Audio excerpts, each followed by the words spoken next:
Hello friends, welcome to my channel consultant medical health. आज बात करने वाला हूँ प्रेडनिसोलोन के हवाले से। अगर आप लोगों ने अभी तक हमारे चैनल को सब्सक्राइब नहीं किया है तो प्लीज़ हमारे चैनल को सब्सक्राइब कर दीजिए। प्रेडनिसोलोन इस दवा का जेनेरिक नाम है। मार्केट में दवा अपने ब्रांड नामों से फरोख्त होती है, लेकिन मैं अभी बात करने वाला हूँ प्रेडनिसोलोन के बारे में। प्रेडनिसोलोन इस्तेमाल की जाती है। इस दवा को जिस्म के मुख्तलिफ हिस्सों की शदीद सोजश में इस्तेमाल किया जाता है। जब भी जिस्म के किसी हिस्से पर शदीद सोजश हो तो इसमें इस्तेमाल किया करें। इसका इस्तेमाल ब्रोंकल अस्थमा में इस्तेमाल की जाती है। इम्यून अमराज में इसका इस्तेमाल किया जाता है। जोड़ों, जल्द और अज़लाती सोजश में इसका इस्तेमाल किया जाता है। जोड़ों के दर्द के लिए भी इसका इस्तेमाल किया जाता है। जब जोड़ों में सोजश हो जाए तो इसमें भी इसका इस्तेमाल किया करें। इस दवा का इस्तेमाल एलर्जिक रिएक्शन में भी किया जाता है, अस्थमा में भी किया जाता है और जिस्म के मुख्तलिफ हिस्सों में सोजश में इसका इस्तेमाल किया जाता है। इसका एक्शन है, दवा का अमल एक्शन इसका ये है, ये दवा खून की WBC पर असर करके इनके सतह को स्टेबलाइजर करती है। ये सोजश पैदा करने वाले अवामिल के खिलाफ काम करती हैं। ये दवा जिस्म में कार्बोहाइड्रेट, चर्बी और प्रोटीन के मेटाबॉलिज्म पर असर करती हैं। इसके कुछ साइड इफ़ेक्ट हैं, इससे मैदे हो सकते हैं, क्या हो सकते हैं, मैदे में जख्म हो सकता है, भूख बढ़ सकती है, लबलबे की सोजश हो सकती है, मैदे की ब्लीडिंग हो सकती है और भी बहुत से साइड इफ़ेक्ट हैं। और कंट्राइंडिकेशन क्या है, इन लोगों में आप इसको बिल्कुल इस्तेमाल नहीं कर सकते। ज़्यादती शकरी में इसको इस्तेमाल ना करें, हाई ब्लड प्रेशर में इसका इस्तेमाल ना करें और मैदे की ब्लीडिंग में इसका इस्तेमाल ना करें। गुर्दों के फेल होने में इस्तेमाल ना करें, गुर्दे के फेल होने में इसका इस्तेमाल ना करें। चिकन पॉक्स या स्मॉल पॉक्स में इस्तेमाल ना करें।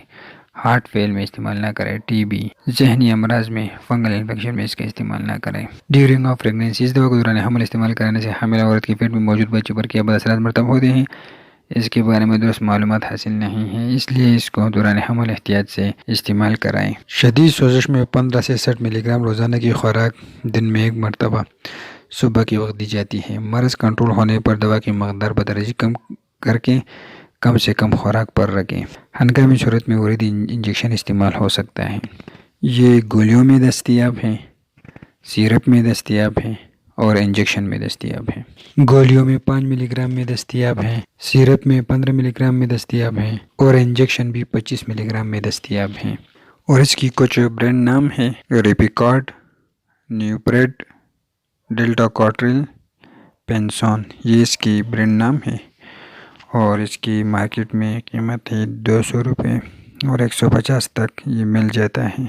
और ये जो है ये कार्टिकोस्टेरॉइड्स मेडिसिन है, ये बहुत ही ज़्यादा मकदार में इस्तेमाल होने वाली मेडिसिन है प्रेडनिसोलोन की। और मैंने एक और वीडियो बनाई हाइड्रोकार्टिसोन की कंट्राइंडिकेशन, साइड इफ़ेक्ट वगैरह ये सब कुछ एक ही है, क्योंकि सब कार्टिकोस्टेरॉइड मेडिसिन जो है इसमें डेक्सामेथासोन, बीटामेथासोन, हाइड्रोकार्टिसोन, प्रेडनिसोलोन ये सब एक ही हैं, क्योंकि चारों कार्टिकोस्टेरॉइड्स हैं।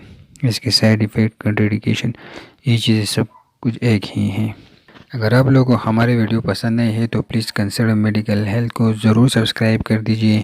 अगर आप लोगों का कोई क्वेश्चन हो तो प्लीज़ हमें कमेंट कर दें, हम आप लोगों को ज़रूर रिप्लाई करेंगे। और हमारी वीडियो को लाइक करें, हमारे चैनल को सब्सक्राइब कर दीजिए। और आप लोग हमें फेसबुक पर भी फॉलो कर सकते हैं, कंसल्टेंट मेडिकल हेल्थ को सर्च कर दीजिए, वहाँ से लाइक करें। हमारे पहले भी एक चैनल था कंसल्टेंट मेडिकल हेल्थ, वो यूट्यूब से डिसेबल हो चुका है, अब ये हमारे चैनल है, आप इसको ज़रूर सब्सक्राइब करें। शुक्रिया।